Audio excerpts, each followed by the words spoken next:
इसके बाद में देखने जा रहे हैं reaction of a metal with water. जैसे ही मेटल को वाटर का रिएक्ट करवाएंगे तो मेटल ऑक्साइड बन जाएगा और हाइड्रोजन गैस रिलीज हो जाएगी। जैसे पहले के केस में क्या था, जब भी मेटल है ना ऑक्सीजन का रिएक्ट करता है तो मेटल ऑक्साइड बन जाता है, पर यहाँ पर मेटल जैसे वाटर का रिएक्ट करेगा तो मेटल ऑक्साइड बन जाएगा और यहाँ पे हाइड्रोजन गैस भी रिलीज होगी। ठीक है, जैसे अब यहाँ पे अलग अलग हमने एग्जांपल्स दिए। जैसे इसमें दिया मेटल, जैसे मान लो मेटल पोटेशियम है और सोडियम है, ये लोग बहुत ही बुरी तरीके से मतलब वो लोग बहुत ही ख़राब तरीके से रिएक्ट करते हैं विद कोल्ड वाटर और उनका रिएक्शन बहुत ही वायलेंट होता है और उसमें से बहुत सारी हीट रिलीज़ होती है। इसके लिए इसको एक्सोथर्मिक बोलते हैं। एक्सोथर्मिक हमेशा ध्यान रखना जब हीट रिलीज़ होती है। जैसे ये वर्ड एग्जिट जैसे हम बोल सकते हैं, एग्जिट मतलब रिलीज, ठीक है, एक्सो मतलब रिलीज, मतलब वहाँ पे एनर्जी हीट बहुत ज़्यादा रिलीज होता है तो उसको बोलते हैं। ठीक है, तो यहाँ पे क्या लिख रखा है, जैसे मेटल सोडियम और पोटेशियम है वो बहुत ही मतलब वायलेंटली रिएक्ट करते हैं कोल्ड वाटर के साथ और इनका जो होता है रिएक्शन होता है वो एक्सोथर्मिक भी होता है क्योंकि यहाँ पे बहुत सारा हीट रिलीज होता है। तो यहाँ पे रिएक्शन लिखते हैं, जैसे ही हम लोग है ना पोटेशियम को वाटर रिएक्ट कराएंगे तो यहाँ पे बहुत सारा हीट रिलीज़ होगा और हाइड्रोजन गैस भी रिलीज़ होगा। यहाँ पे क्या लिख रखा है कि एट द सेम टाइम जब हाइड्रोजन गैस रिलीज होता है और हीट रिलीज होता है वो इतना ये दोनों जैसे एक दूसरे से रिएक्ट करते हैं तो वहाँ से क्या होता है, स्पार्क निकलता है या तो फायर निकलती है। ठीक है, तो इसलिए यहाँ पे क्या लिखा है, heat evolve is sufficient for hydrogen gas to catch fire. मतलब जो हीट रिलीज होती है इसके यहाँ पे इन रिएक्शन में वो इतनी सफिशिएंट होती है कि हाइड्रोजन को आसानी से आग पकड़ लेती है। ठीक है, और यह स्पार्क निकल सकते हैं। फिर यहाँ पे क्या लिखा है कि reaction of the calcium with the water is less violent. मतलब यहाँ पे क्या लिखा है कि जैसे इस एग्जाम्पल में हमने क्या देखा था, जैसे पोटेशियम है और सोडियम है, ये दोनों हमेशा क्या होता है, बहुत ही विग्रियसली रिएक्ट करता है, जबकि ऐसा नहीं कि हर केस में ऐसा ही होगा। यहाँ पर क्या लिखेगा, कैल्शियम इतना विग्रियसली रिएक्ट नहीं करता, इसमें से आग या फायर वो सब रिलीज़ नहीं होते। ठीक है, फिर for the hydrogen to catch fire इतना नहीं होता कि वो आग लग जाए यहाँ पे।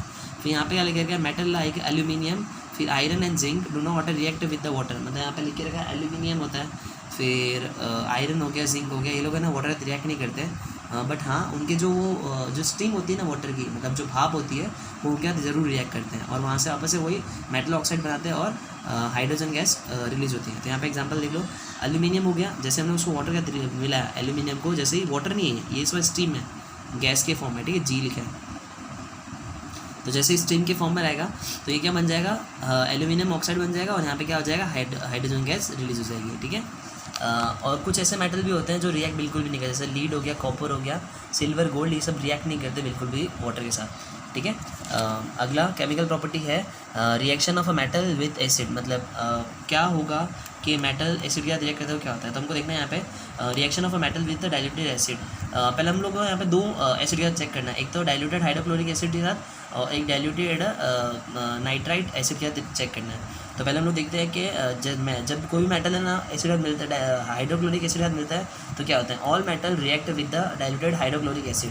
मतलब जितने मेटल है ना वो सब क्या करते हैं, हाइड्रोक्लोरिक एसिड के साथ रिएक्ट करते हैं, एक्सेप्ट फ्यू में क्या आता है, जो सबसे जो रिएक्टिविटी टेबल होती है, रिएक्टिविटी सीरीज होती है, उसमें सबसे लास्ट में आते हैं, जैसे बहुत सारे होते हैं उसके अंदर वो कभी रिएक्ट नहीं कर पाते। ठीक है, तो यहाँ पे देखो क्या लिखा है, मेटल जब भी हाइड्रोक्लोरिक एसिड रिलीज होगा तो वहाँ पे सॉल्ट बनेगा और हाइड्रोजन गैस रिलीज हो जाएगी। ठीक है, अब यहाँ पे देखना है reaction of a metal with diluted HNO3। मतलब अगर नाइट्रिक एसिड अगर रिएक्ट करता है मेटल तो उस केस में क्या होता है, जैसे हमने यहाँ पे देखा था मेटल जब भी एसिड का रिएक्ट करेगा तो वहाँ पे हाइड्रोजन गैस रिलीज होगा, पर इस केस में ऐसा नहीं होता।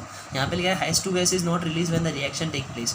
मतलब जब भी आप लोग है ना मेटल को हाइड्रोक्लोरिक HNO3 मतलब नाइट्रिक एसिड के साथ अगर मिलाएंगे तो वहाँ पे हाइड्रोजन गैस रिलीज नहीं होती, जबकि इस केस में तो हो रहा था, इस केस में नहीं हो रहा। तो इसका सिंपल सा कारण है, रीज़न ये होता है वो स्ट्रॉन्ग ऑक्सीडाइजिंग एजेंट नेचर। मतलब यहाँ पे जो नाइट्रिक एसिड होती है उसका नेचर बहुत ही स्ट्रॉन्ग ऑक्सीडाइजिंग एजेंट है। इसका मतलब क्या होता है ना, वो है ना कोई भी एलिमेंट के साथ ऑक्सीजन ऐड कर सकता है और खुद को है ना हाइड्रोजन से अलग कर सकता है, इतनी मतलब उसके अंदर वो प्रॉपर्टी होती है।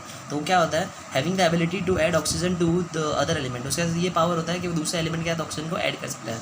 तो वो क्या करता है, जो भी हाइड्रोजन होता है उसको क्या कर सकता है, ऑक्सीडाइज करता है। हाइड्रोजन होता है ना उसको ऑक्सीडाइज करता है और क्या प्रोड्यूस कर देता है, वाटर, और खुद को रिड्यूस कर लेता है और क्या बना देता है, नाइट्रोजन ऑक्साइड। तो उसको थोड़ा सा अच्छे से समझते हैं। यहाँ पे लिखा है reason why the oxidizing agent, मतलब यहाँ पे लिख रखा है कि HNO3 के केस में, मतलब नाइट्रिक एसिड के केस में ऐसा क्यों होता है। तो देखो जैसे कोई भी मेटल होगा जब HNO3 के साथ डाइल्यूटेड HNO3 मतलब नाइट्रिक एसिड के साथ रिएक्ट करेगा तो वो सॉल्ट बनाएगा।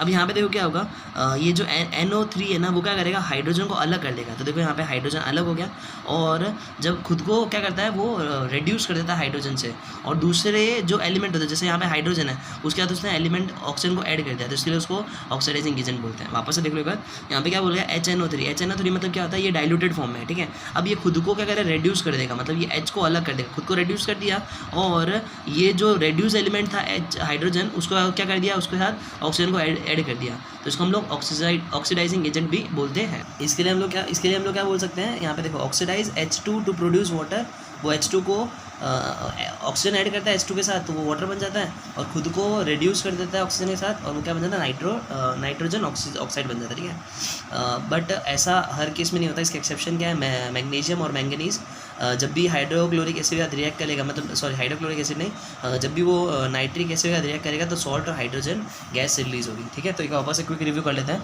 ये इंपॉर्टेंट है एग्जाम पॉइंट ऑफ व्यू से।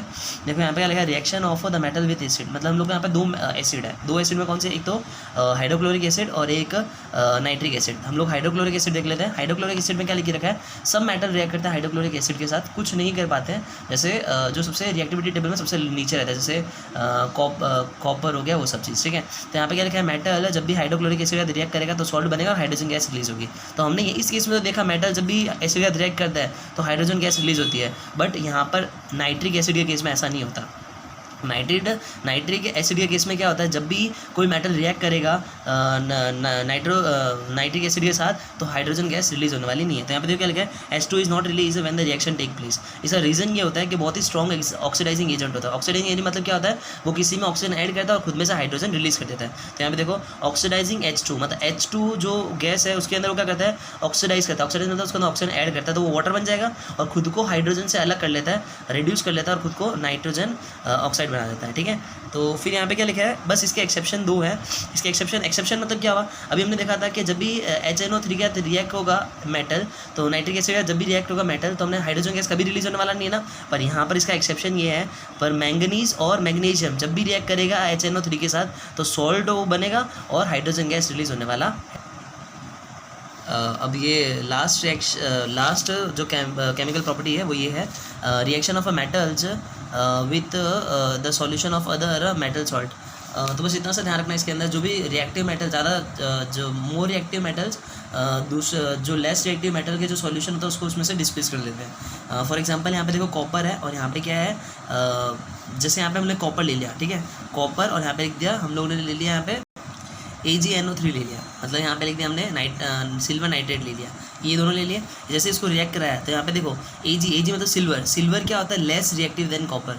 तो कॉपर क्या करेगा, उसको हटा देगा, यहाँ से डिस्प्लेस कर देगा, तो ये Ag अलग हो जाएगा, यहाँ पे Cu लग जाएगा, तो यहाँ पे क्या होगा CuNO3 2 प्लस, तो ये क्या बन गया, कॉपर नाइट्रेट बन जाएगा, और ये होगा Ag मतलब सिल्वर अलग हो गया। इस रिएक्शन को हम लोग डिस्प्लेसमेंट रिएक्शन भी बोलते हैं, ठीक है। ये सीरीज़ याद रखनी है, रिएक्टिविटी सीरीज़। यहाँ पे रिएक्टिविटी सीरीज़ में क्या है, सबसे ऊपर दिया पोटेशियम, फिर दिया सोडियम, फिर कैल्शियम, मैग्नीशियम, एल्यूमिनियम, जिंक, फिर iron, tin, lead, hydrogen, copper, mercury, silver और गोल्ड। सबसे लीस्ट रिएक्टिव में आता है गोल्ड, सबसे हाईएस्ट रिएक्टिव में आता है सोडियम। तो कभी भी क्वेश्चन पूछ ले कि अगर कोई एक सॉल्यूशन, जैसे मानो एल्यूमिनियम क्लोराइड है, उसके अंदर अगर मैग्नीशियम डालेंगे तो क्या होगा, मैग्नीशियम ज़्यादा रिएक्टिव है ना एल्यूमिनियम के साथ है, तो वो क्या करेगा, एल्यूमिनियम क्लोराइड में से एल्यूमिनियम को अलग कर देगा, वो मैग्नीशियम क्लोराइड बन जाएगा और एल्यूमिनियम को अलग कर देगा, ठीक है, इस तरीके से। Thank you friends.